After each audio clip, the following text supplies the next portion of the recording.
Ashok, are we live now? Just a minute. Okay, fine. I cannot actually see anyone. I can just see my own Yeah, presentation. yeah.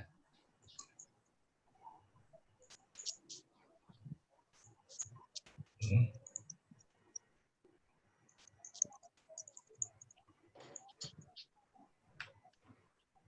Okay. So let's start. Good evening, everybody, and welcome to this fourth edition of IJO on Air. Today we have with us Dr. Rehan and Dr. Srinivas, who are going to speak to us about references as well as reference manager in Zotero.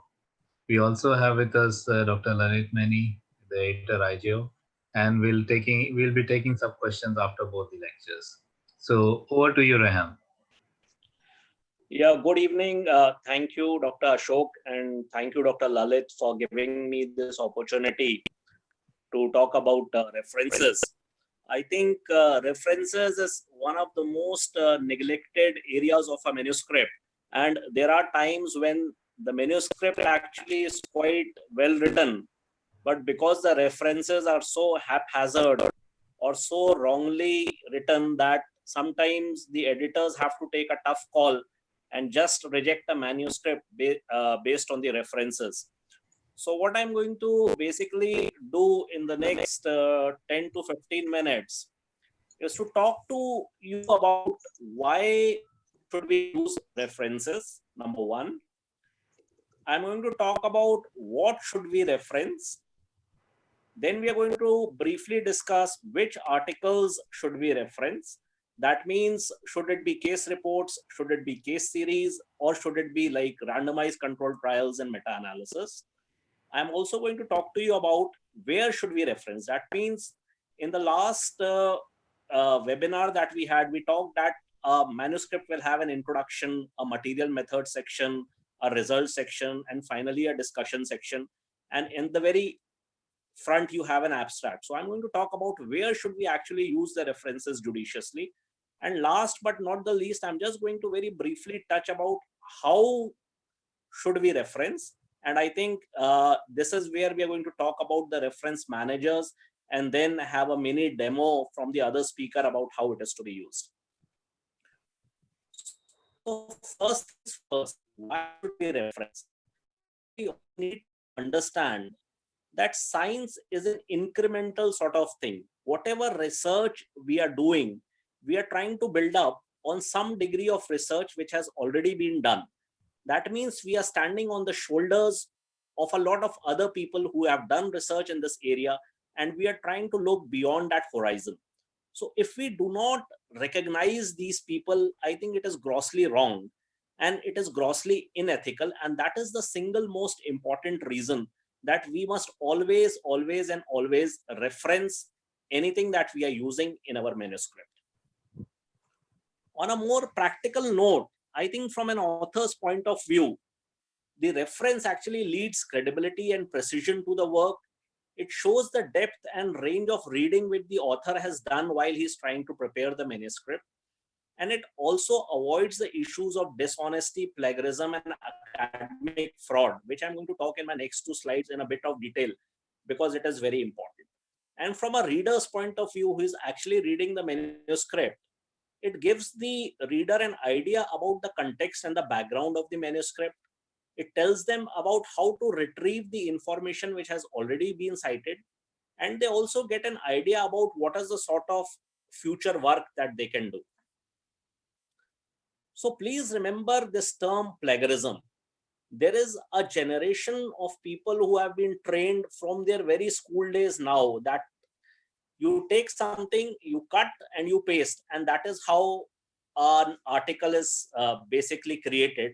And it is very wrong. If you take somebody else's idea without giving credit to that person, it is labeled as plagiarism in the publication world. And this plagiarism is actually a crime. It is like stealing somebody else's idea and trying to sell it as your own. And the price that one has to pay if it is found that a paper is plagiarized is very heavy. if you look at even the Indian guidelines, the UGC has come out with the guidelines which classifies plagiarism into level 1, level 2, level 3, and level 4. And remember, the punitive action is not only taken against the student or the author, but it is also taken against the guide who has actually helped the student write that thesis or helped him in that paper, and all the co-authors are actually equally to be blamed. So plagiarism is something which needs to be avoided, and it can be avoided only if you use references. That means you cite and say that this is an old idea, this is an old fact, this is an old text which I have taken from some other manuscript which has been published previously, and you give due credit to the previous authors about it. So the question comes, what actually should you reference? Remember, anything which is not your own idea, anything which you have taken from any other manuscript, which can be a fact, which can be an idea, it can be a concept, it can be any text or even data, it needs to be referenced. A proper reference needs to be given for that. And these references can come from books, they can come from journals, they can also be from the internet. I'm just going to talk about that in detail later on. So taking an example from a paper in the Indian Journal of Orthopedics published by Dr. Raju Vash, it talks of transient osteoporosis of the hip. And look at the things which I have underlined. It says transient osteoporosis of the hip was reported first by XYZ, followed by some other author, and then a reference has been given. So remember, this is something which is already known about transient osteoporosis of hip, about who discovered it, but the authors have given due credit to the first authors about it. In the similar vein, as you read through the manuscript, it is a very well referenced manuscript, and that is what is needed, so that not only you are giving credit to the people who have done work in that field, it also shows the depth of reading that you have done, and most importantly, it prevents you from doing any ethical misconduct in the form of plagiarism. The question comes that if you send a manuscript to any decent journal, it will always ask you to have a maximum of 30 to say 40 references in a review sort of an article or an original article, or maybe just 10 to 15 if it is a case report. Only if it is a meta-analysis or a systematic review does authors, where the editors would allow you to have more number of references. So which references to choose? So my take on it, and which is the consensus of most of the editors, is that you need to cite references of higher level references. For example, if a randomized controlled trial has already been done on some topic, then don't quote a case series. I always like taking the example of a DHS versus a PFN. So if you're doing a research on a DHS versus a PFN, and a randomized controlled trial or a meta-analysis or a Cochrane review has already been done comparing them, then try to read that and use that as a reference, rather than some mundane study where 10 or 15 cases has been compared in two groups. And more importantly, always use the original article for referencing. For example, if you're using Harris Hip score as an outcome measure, then the Harris Hip score has been quoted in thousands of papers. So you do not need to take a paper published in 2019 which quotes Harris Hip score and quote it for saying that the Harris Hip score is this score. What you really need to do is the original paper which was published somewhere in 1960s and put it up in your reference. So that is your lead paper which needs to be referenced. So where will the references come? If you see, the manuscript will have these four broad areas. You will have an introduction, a material and method section, a result section, and finally a discussion. So most of your references will be in the introduction, where you're trying to build up a story. You're trying to say what is known about this condition, what is not known, and what you're trying to do. So this is where most of your references are going to come. And again, in your discussion section, where you try to compare your results with other studies and then try to build up directions for future research and directions for policy changes, this is where you will have your maximum number of references. Usually there are very few references in the material and method section. A reference in the material and method section is going to come only if you are describing something which has already been described very well. For example, again, taking the Harris-Hip score, if you're going to say, okay, I'm going to compare the outcomes using the Harris-Hip score. So you're going to just give a reference of the Harris-Hip score in the material method section. Again, usually there are no references in the result section because the result section is your own baby and you are just trying to give the results of your own study. So usually no references here. Coming to, you know now which references you have to give. You also know in which part of the manuscript you have to give the references. The question comes, what is the standard format? And previously we used to teach our students as to how a reference has to be given.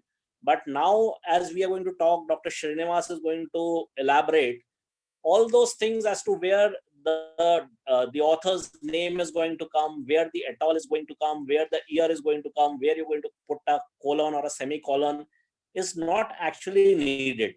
What you really need to know is just the style. So if you look at styles, there are two common styles. One is the Vancouver style, which is followed by the Indian Journal of Orthopedic. In the Vancouver style, what is actually done is, once you have written your text, the moment a reference comes, following the full stop, you are going to cite the number of that reference. For example, here it is given 17 and 18. And then in your reference section, the references will come in the order in which they appeared in the manuscript. So that means just a bit complicated, but to elaborate again, supposedly you're writing the first line of the introduction, that the DHS is the gold standard for management of intertrochanteric fractures. And you have taken this reference from a lead paper. So you're going to, in the bracket, you're going to write reference number 1. Supposedly this is, and this will be your first reference also in your the list of references. So it is very clear, 1, you're going to look at 1. The other common style that was used but now has become less frequently favored is the Harvard style. In the Harvard style, what is done is that the author's surname, for example, here, Neff et al., followed by the year is given in the bracket the moment it is reference needs to be done. While ever in the list of the references, they are arranged in alphabetical order. So these are the two very common styles. If you look at the different reference styles, they are almost 100 to 200, but these are the two common ones. I just needed to introduce them to you. The best way forward is, whenever you're planning to submit a manuscript to any journal, go to the instructions to authors and see what is the reference style they want from you.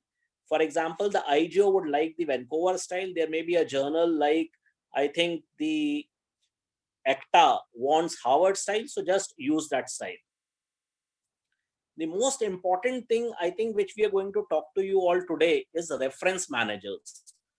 So in the past, remember, we had to arrange all the references manually, like 1, 2, 3, 4, 5, 6 in the Vancouver style. If you were submitting to IJO, if the IJO rejected it, you had to, and you were planning to submit it to ACTA, then you had to change the whole references. But now with the use of technology, this thing has been taken care of, and you have some reference managers. So what the reference manager basically does is that it is a program which you have to download onto your computer or onto your phone or your smartphone, and then it automatically links with your Word document. So the moment you take a reference, supposedly you do a PubMed search and you find 10 references, you can use the citation manager and export all these references onto your computer and your laptop. And then it can automatically help you in arranging the references within your Word document. So the common ones is EndNote, Mendeley, Zotero, and JobRef. There are many more. If you do Google, again, almost 100 calls. These are the 4 which are very commonly used. Today we are going to talk of Zotero. My personal choice is Mendeley because it is relatively free sort of a software, and I've been using it for the last 4 or 5 years, so I've got the hang of it.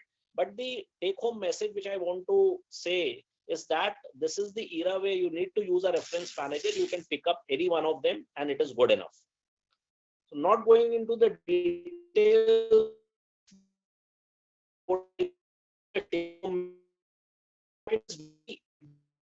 use references for your work helps the reader.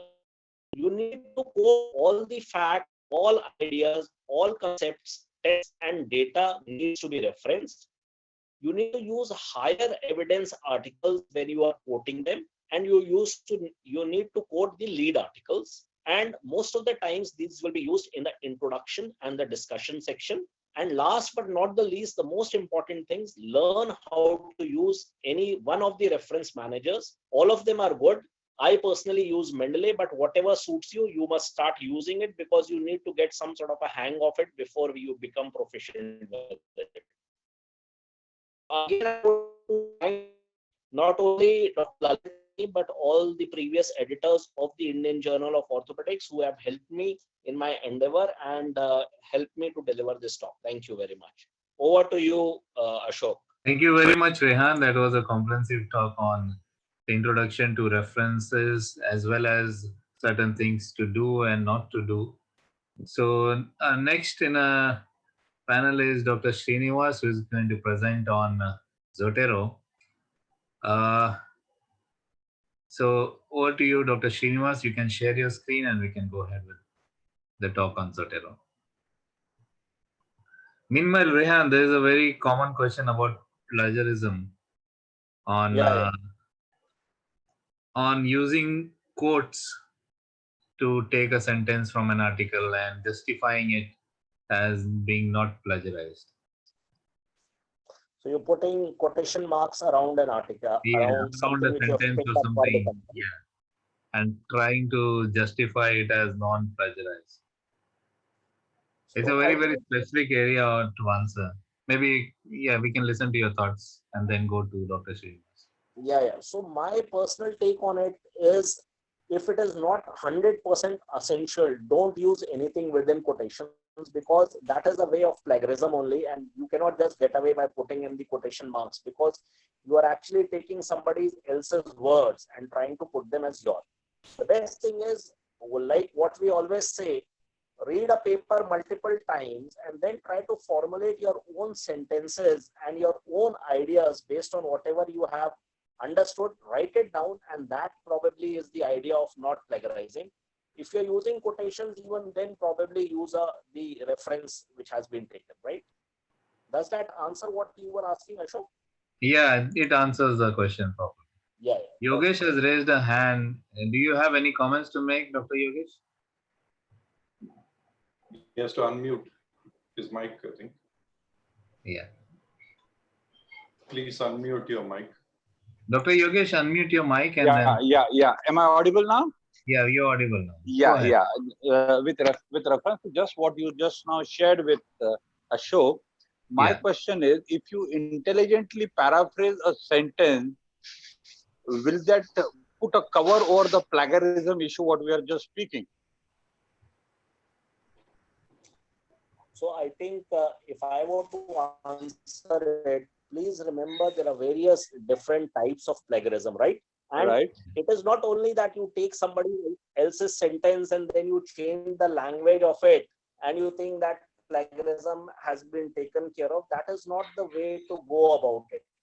The way, like we teach our students in our seminars and in our workshops that we do, is what we tell them is the rule of 4 or rule of 5 colors. So we tell them, you pick up 4 or 5 manuscripts and supposedly you want to write something about DHS. You take up this manuscript and supposedly you want to write about development of DHS, right? So color everything in red about what is about development of DHS. So after you have read 5 or 10 manuscripts, everything that is in red is actually about development of DHS, right?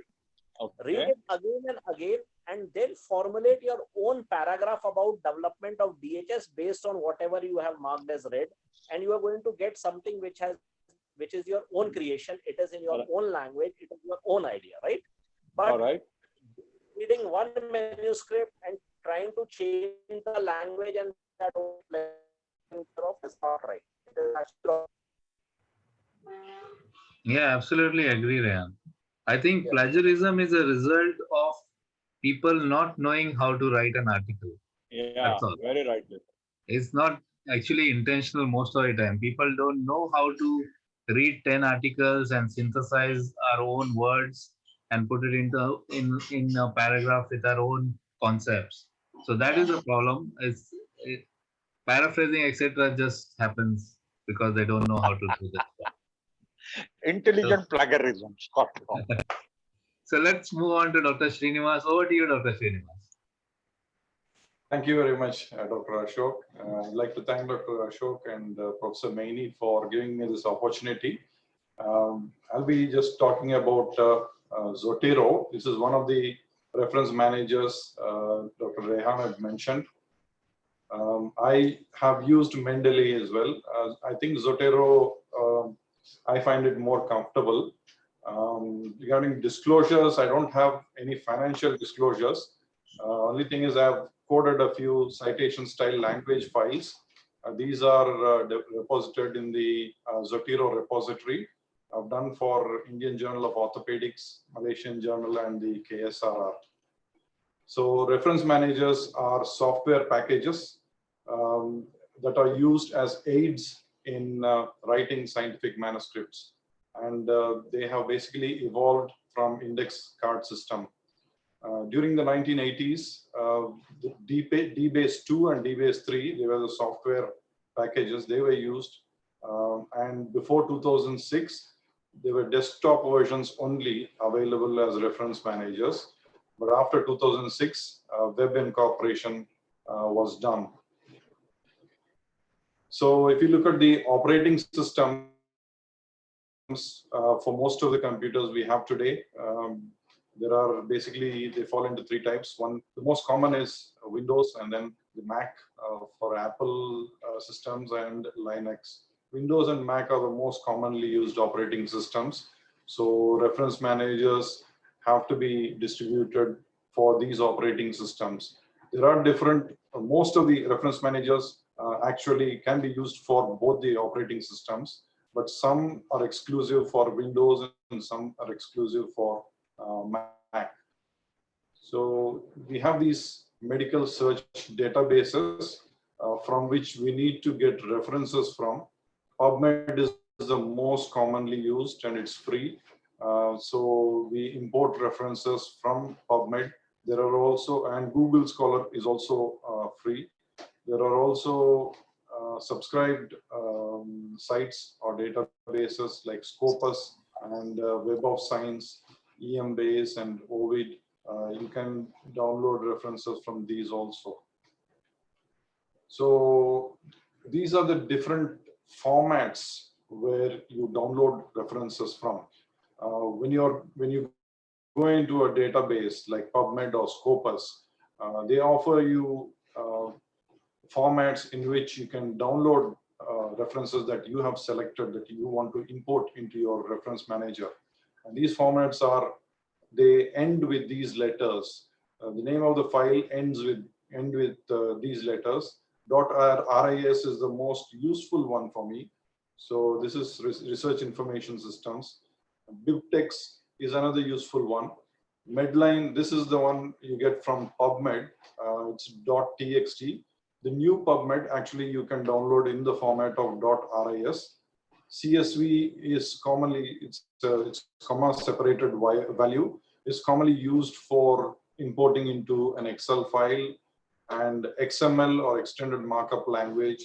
And these are also, this is another form of downloading a reference, more frequently used with EndNote. So these are the uses of reference managers. We'll go through this list again after going through Zotero. I've prepared a few videos of Zotero, how we work with Zotero reference manager.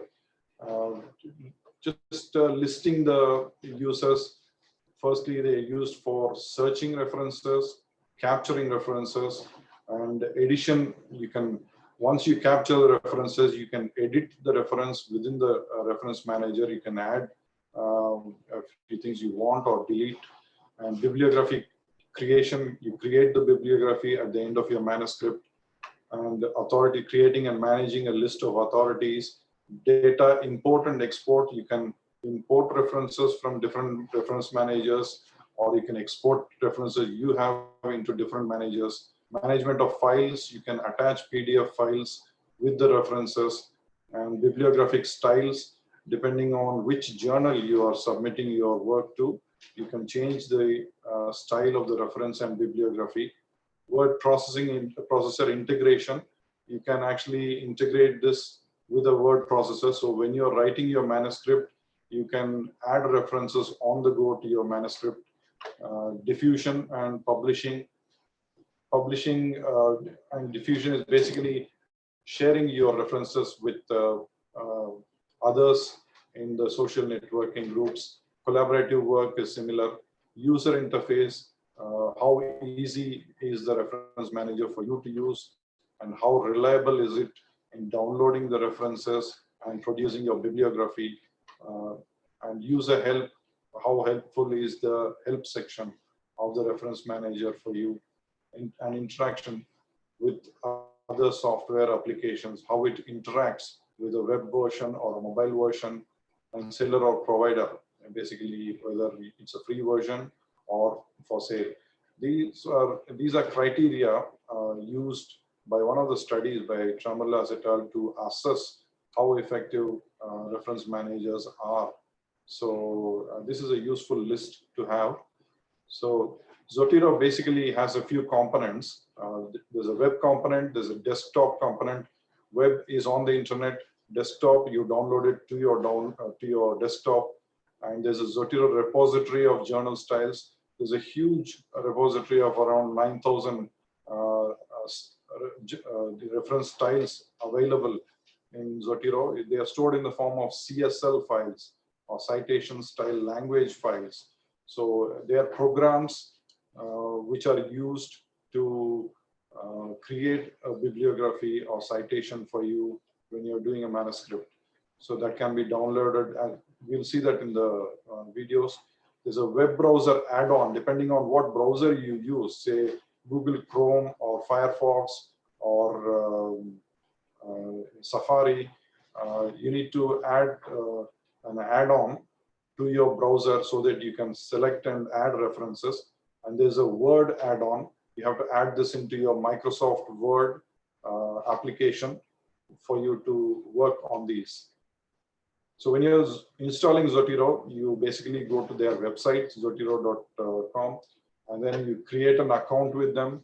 You download the Zotero application, you install it, install the application within your desktop, and you install the web browser connector component, it's called. You can search for it in the Zotero website itself. So you install that within your web browser, and there's a Word add-on. It can be installed through your Zotero app itself. So there are a few videos that I have done for Zotero. This is how the interface looks like. There are a few menus. There's a file menu. If you want to add a new item, these are the different types of items that you can add. The most common is journal article. You can have book section, book or document. This is what we are going to use most of the time, journal article, or sometimes web pages and book sections. If you want to add a new note, new collection, if you want to import references, import from a clipboard or export library. If you want to export your whole library into a different reference manager, you can use that. Under the edit menu, you have basically copy citation, copy bibliography. These are highlighted. These ones, once you select any of these references, those can be used. So if you select all, it selects all the references within the folder you're working, and you can do either export. If you want to export the references, you can export. Under the view, there's a standard view layout and a stacked view layout. Stacked appears like this, and standard, you have the information on the right of your screen. So this is standard view. If you want to increase the font size, you can make it bigger, you can make it smaller.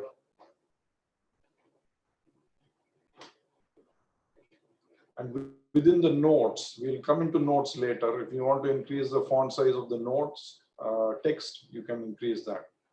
So that's a create timeline. It creates for all the references in that folder, it creates a timeline of when you have downloaded the reference. So depending on, it gives you the year, the month that you have downloaded each of those references.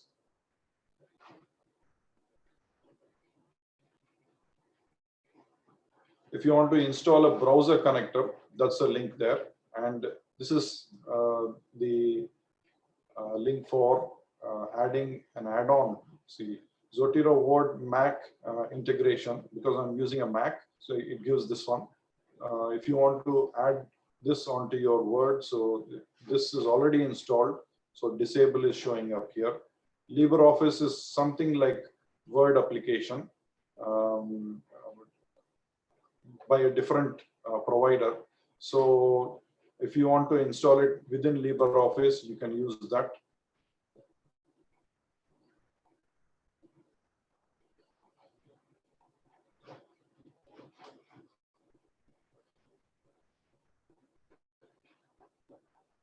Developer is mostly for advanced users, and most frequent one you use is a style editor, where you want to edit the style of the reference style. So if you want to make small changes to, say, IJO, Indian Journal of Orthopedics, to the general style you want, so you can use that. So the blue dot there indicates that there's a attachment there with that reference. So if you double click on that reference, it actually opens up the attachment. So that's a PDF file attached to the reference. You can read the PDF file and you can actually take notes, clicking on this notes section for each of those references. So this shows there are 4 notes here and there are 4 here. Some of these are downloaded when you download with the reference. Tags are something you give to each of the reference. So for example, for this reference, there is arthroscopy. So I want to tag it as arthroscope, and there's meniscal lesion. I can tag it as meniscus. So these are like keywords, and you see all the tabs on your lower screen here, left lower side. So you can create tags of your own. And if you click on those, you get a list of all the references that you have tagged with that. Related is if you want to link references, one reference to another. If you want to link, so you add a link. And if you want to remove it, click on the minus button there.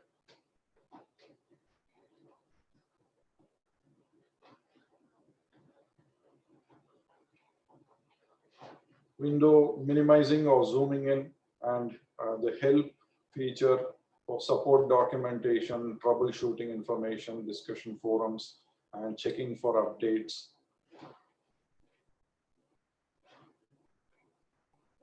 That button is for creating a new folder here.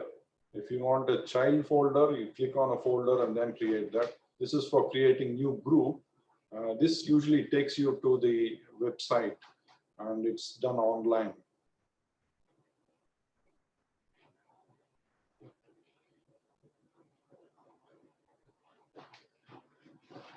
So under Zotero, the most commonly used one is preferences. If you want to change the style, the reference style, so these are the services you can use. I personally don't use that much. Under preferences, these are the list of reference styles that I have downloaded to my Zotero. So if you want to add on a new reference style, so that's Indian Journal of Orthopedics available. If you want to look at how the style is, you just click on Style Previewer and click on Refresh. It loads up all the styles that you have downloaded. And go down to the style that you want to check and look at that. So if you want to get additional styles, click on additional style. So this is the Zotero repository I was talking about. It has about more than 9,000, as you can see here, 9,741 styles as of now. So you search through that, and then when you click on a reference on a name here, it automatically downloads what is called the CSL file, which is a citation style language file, into your Zotero application. So that will be responsible for creating the style and bibliography for your manuscript. So I want to download JBJS. So now JBJS comes into the list I have.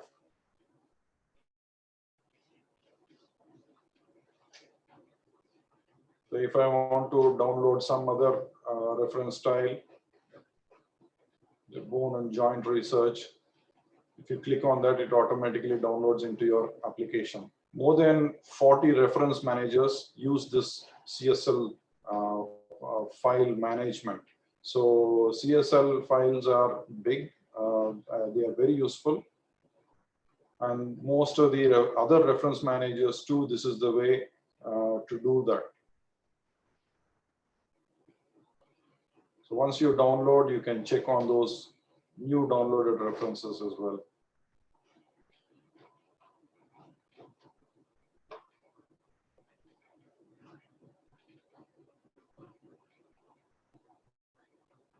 You have seen this, installing the Microsoft Word add-in. If you want to add into your Microsoft Word, you click on that.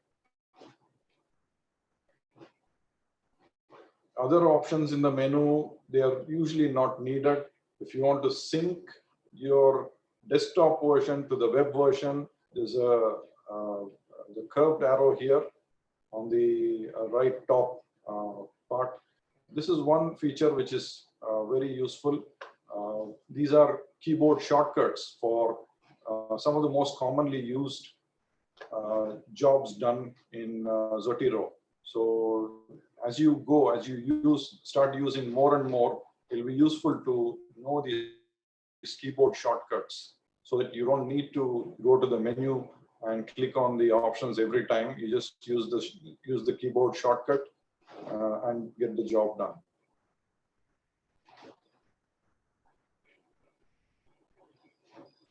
So that's on the right upper corner is the sync button. It syncs all your references from your desktop with your web version.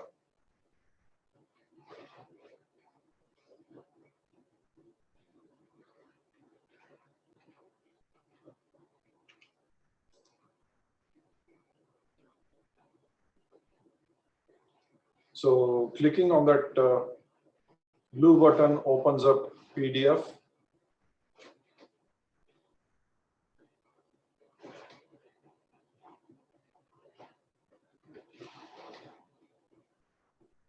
If you right click on a reference, these are the options that appear. If you want to attach, say another PDF file, you can attach another PDF file. If you want to remove it, you can remove it. If you want to export it, you can click on the export item and you get a small pop-up menu. So these are the styles you can export the reference to. Different reference managers use some specific styles, so you can, depending on that, you can export it. But most of them use RIS. Most of them use the list I have shown before. They use most of those formats.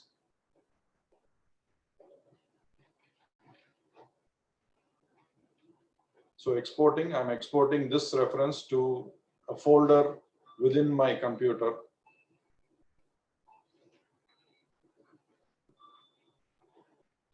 So clicking on the notes, if I want to add a specific note, I click on that and then take my notes about the reference. This is for adding a new book section or a journal article. And this is for adding a new note. Standalone note adds to the general folder. child node adds to your reference, to single reference. So I'm removing those extra nodes. So if you click on a reference, again, what you had on the, when you right clicked, this is for attachment. This is for searching. And this is for searching specifically within title, creator and year, or everything.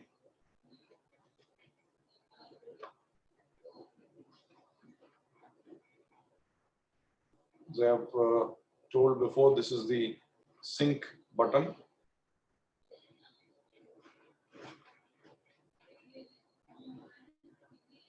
If you want to stop syncing, you click on that.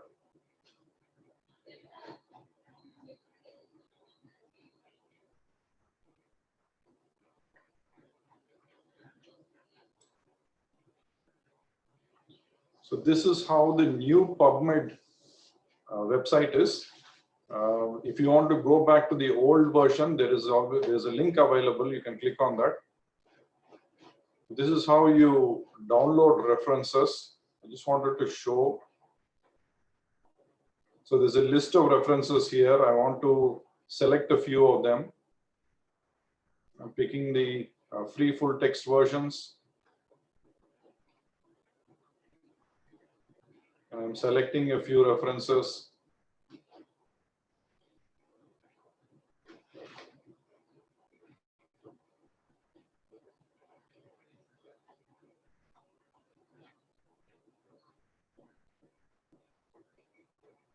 I want to save those references.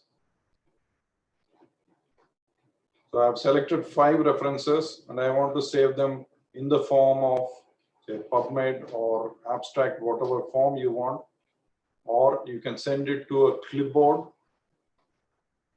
So that's saved into the clipboard, or you can send it to a citation manager. If you select that option, it will download in the form of .nbib. So you can download that file into your reference manager.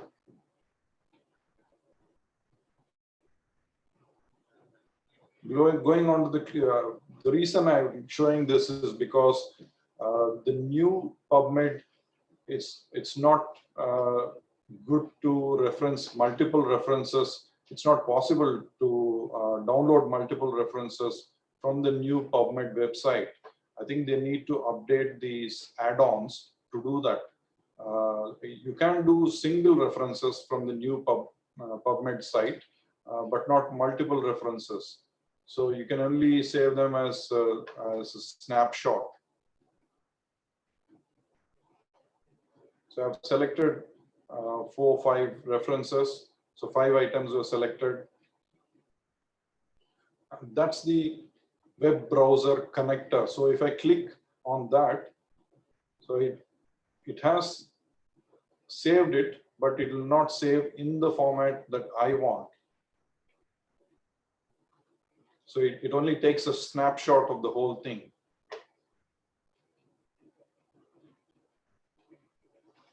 Again, I've tried trying saving in the summary format also, but that doesn't save also. It only saves as a snapshot. What we want to see here is PubMed or PubText.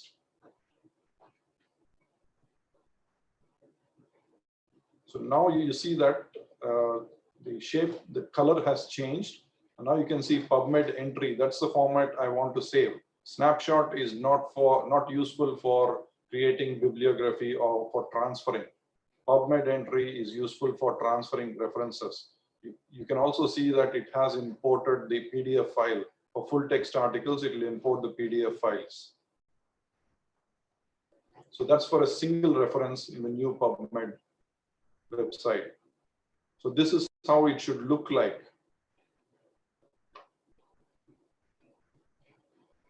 So I go back to my application and I can see that has downloaded. Now for saving multiple references, this is a new PubMed site. I'm going to the old legacy site. So click on that, it takes you to the old site. And as you can see here, that has changed. The icon has changed there. So you click on that. So the list of all references in the page are listed here.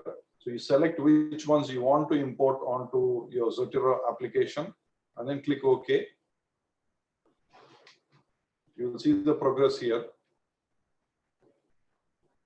And you can import into any of the folders that you want in your application.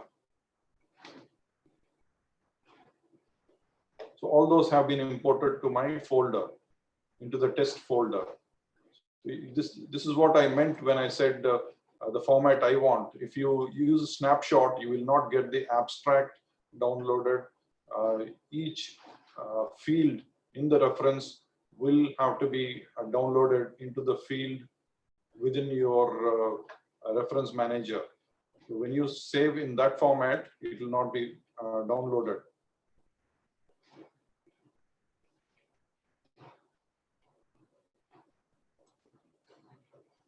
So this is how you cite references. Within your Word application, you will get this Zotero menu when you install the Word add-on. So if you click onto that, you have these options here, add, edit citation. So you click on the add citation and pick the citation you want from your reference manager. So I'm writing text on the manuscript. Now I want to add another citation.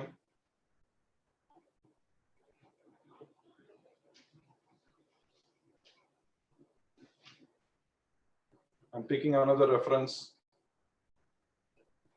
and click enter.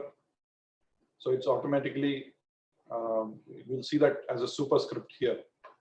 So third reference, and then at the end of your manuscript, you put references and click on bibliography. It automatically gives you references in that order with the specified reference style.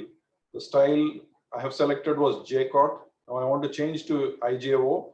So I selected IJO. Now it's changed. Everything has changed to IJO now. So you don't have to sit and check the commas and full stops or colons for each of the references. Everything is done for you automatically. And if you change your text, the order also changes here.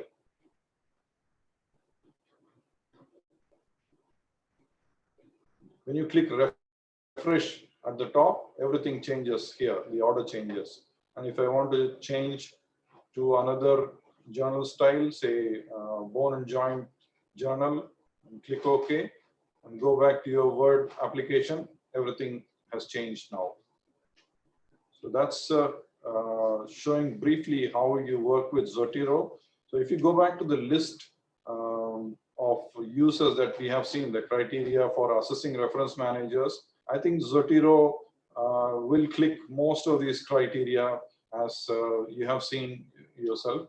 Search is good, data capture is good, the data capture is accurate also, reference and data addition is possible, bibliography creation is easy, data import and export is easy, bibliographic styles is a huge repository for Zotero, word processor integration is good and works well, diffusion and publication is easy.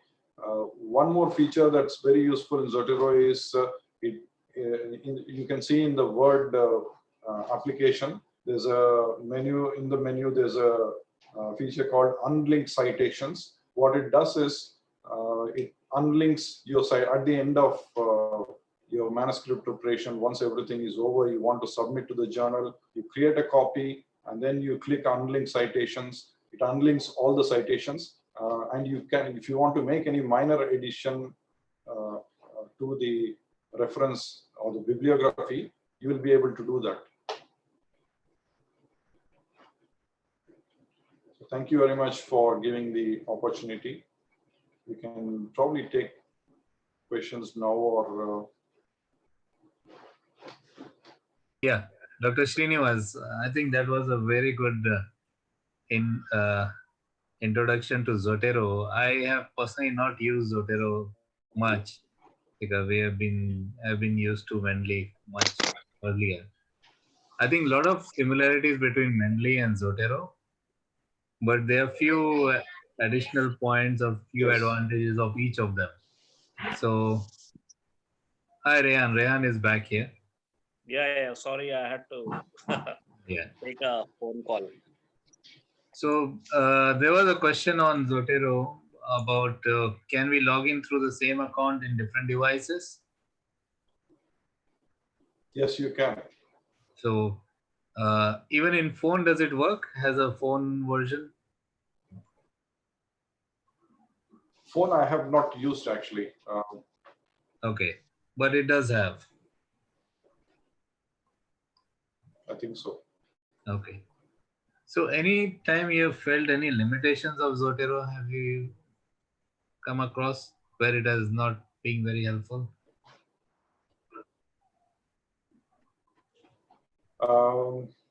I thought the reference downloading, especially with the new PubMed, Yeah. downloading multiple references is a problem.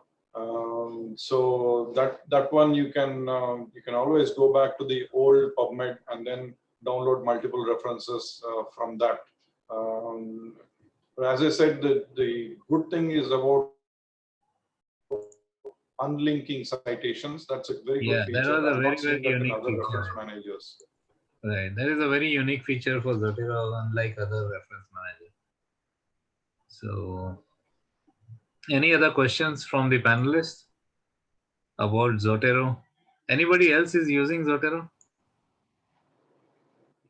Yeah, Rehan, have you used it before? No, I think I use Mendeley, but I think most of them are quite similar. You just need to get a hang of it, and then probably you can work. One question which I have for Ashok also and for anybody else who's using a reference manager is, sometimes when you have a slightly old reference, for example, something you need to quote from 70s or 80s, it may not be available on PubMed, right? Yeah. And then the problem arises that you have to give 30 references, but 2 or 3 of them are missing. Yeah. So how do you go about it? Because most of the time reference managers, if you're using a Vancouver style, if those 3 are missing, then how do you add it to the to your whole bibliography or to your folder? Is there a way to do it? Yeah, go ahead, Dr. Srinivas. Yeah, you can add it. There's a, as I said, while demonstrating, there's a link, there's a button where you press to add a journal article. So you click on the journal article and you can do it manually. When whatever reference you're not able to download, what you can do is add manually. But here what you need to do is add each section. Basically, a reference is made up of a few fields. It's basically a database. A reference manager is a database, and it stores references in the form of fields. So each author you will have to add in different field, and the title in one field, author in one field, multiple authors in multiple fields, and then the year in one field, page number in one field, volume, issue. So each one of these have a field within the application. So you need to add them separately into those fields. Once you complete adding all those, you're ready to cite that in your manuscript. Okay. And the other thing, sometimes when you're using a reference manager, after you have generated your reference list, you find that some of the references, there may be some problem with those references. That means they're not exactly correct in the way they should be. So can you again correct that manually, or you just have to accept that? Some reference managers you cannot. As I said, the unlinked citation feature is very good with Zotero because all references are a package. So you'll not be able to edit any of those in other reference managers.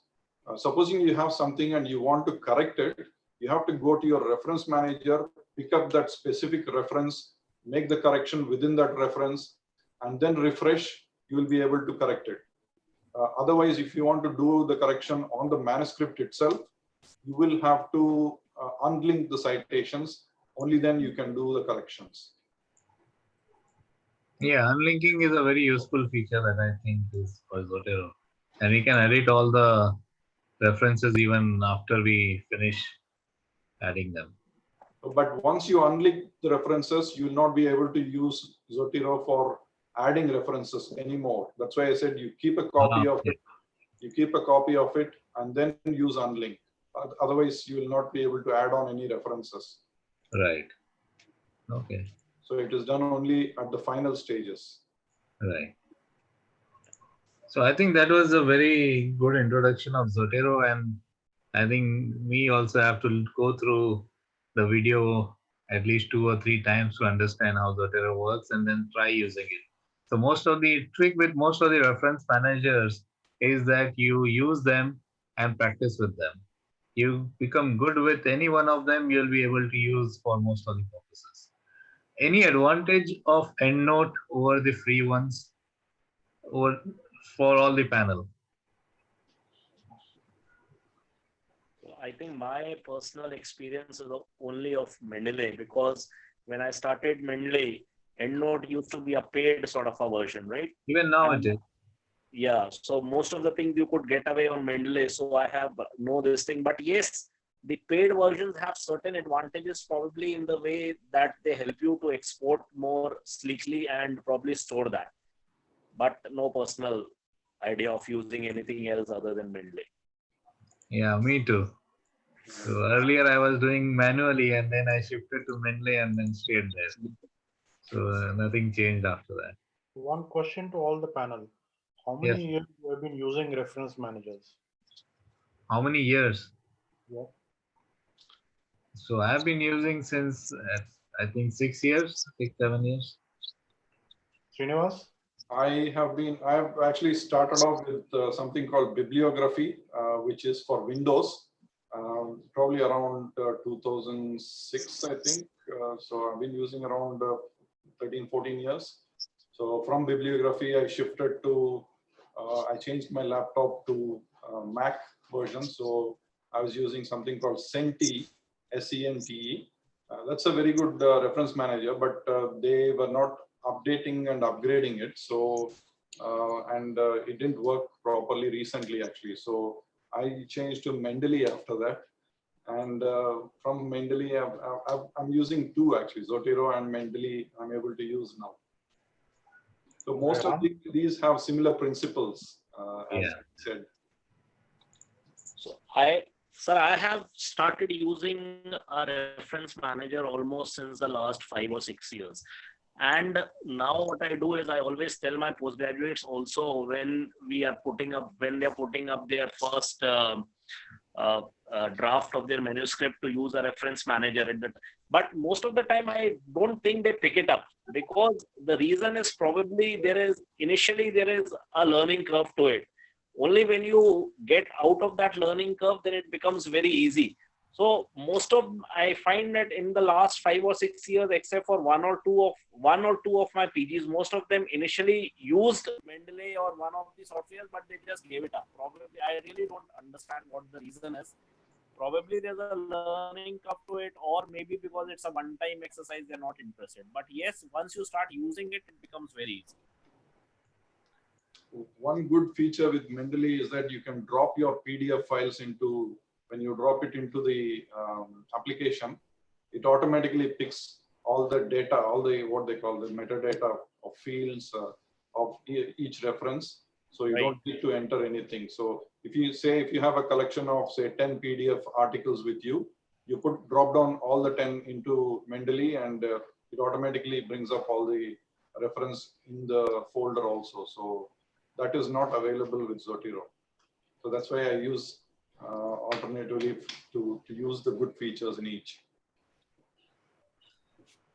Anyways, in the beginning, I was actually very fond of manual referencing. So I really liked it. Even if I had to insert references in between, I mean, transition to a reference manager was not very easy for me. So even now today, sometimes, like you said, unlinking is not a feature in Mendeley, but you copy the whole manuscript and paste it in another Word file without keeping the text only. It is like an unlinking. So it unlinks the entire thing.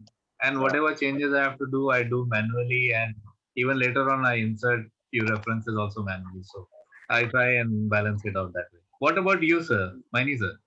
I'm still going the traditional way, but we're gradually shifting over. Right.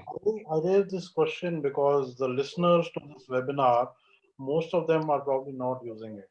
And the Right. knowledge what Srinivas has shared, all of them are already overwhelmed and frightened with the new technology. That's Right. what forced me to bring about this question that how many years? Srinivas is into it for almost over a decade and a half. And Right. probably for now, this saves him more time than it takes time away from him. So there's a learning curve. We try to do this in our unit, and that we created an account on the unit desktop. And since most of our research is connected one to other, so as Rian said, once you start with a fresh postgraduate, he's totally lost. And probably a first year senior resident is a time when he gets out of bed again, and he realizes that publications are important. So if you can in teams in orthopedic units, if you can have one account, and obviously most of the teams are working in one area of specialization, whether it be spine or knee or hip or what. So they can sort of use one account and then keep accumulating their data and then referencing back from there. And people need to realize that today it is difficult, but maybe another 5 years from now, this becomes the way of going ahead in research. Otherwise, it might be too difficult. Right. Yeah. Earlier, we didn't have so many manuscripts to write. We used to write one manuscript at a time, take around 3-4 months to write it. And so Now we see manuscripts with 100 references, 140 yeah, references. even that. It's difficult to do manually if you are using so Exactly. many references. Right. So that was a very interesting webinar. We are coming to end of our time of 1 hour. Any other comments or suggestions from the panelists we can take now? I think what Srinivas is saying is very right. If you're planning to do a systematic review, then probably you will have to learn to use a reference manager. Because in a systematic review, once you come with your consort guidelines where you have to say how many papers you remove, it, you cannot keep that record manually unless you learn to use a reference manager. It almost becomes impossible. Reviews. Those of the listeners who are planning to do any basic sort of a systematic review should definitely learn how to use a reference manager. Right. Yogesh, any word from you? Unmute yourself. Yogesh. Yeah, Ashok. Yeah, go ahead. Yeah. Even I was an old timer like you with the manual referencing. And it just clicked me when you told me that you used to do it in the manually. But now, as Srinivas has said, Rehan has said, and Dr. Maini has said, this is the time has come now for all the new postgraduates and people who are really wanted to give a systematic review of where a lot of references are needed. Getting a hang of Mendeley or Zotero is the thing now which we all need to embrace upon. And I think this webinar today we should send a message that these reference managers are friends of people who are interested in publication and research. That's what I feel. Yeah, that's very well said, Yogesh. Yeah. Yeah. So over to you, Mani sir, for final words, then we'll end the webinar. So today's webinar was based on references, and I hope listeners have understood that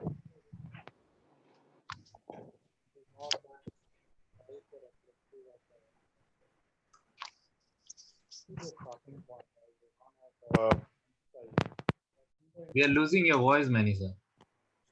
Are you getting it again? Yeah, now we are getting it. So as Rehan had emphasized that you start with the introduction and you want to emphasize the gap in knowledge. So unless you have reference and you have search literature, you can't sort of convey the gap. And again, when you're discussing your results, unless you reference the literature, you're not there. So in any publication, you have three things. What is already a fact, that when the sun rises, it is morning. What we have found in literature. So this comes through references, and I hope that we've able to convey this in this webinar, and all of us start trying to use, try to download them on your computer.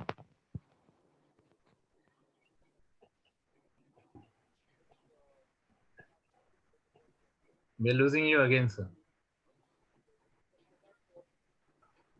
So we are losing your audio. I'm back again. Yeah, you're back again. So you can go back to Ortho TV and visit this again and understand so many details which Srinivas has conveyed. So thank you very much, everybody. Thank you very much, sir. Thanks.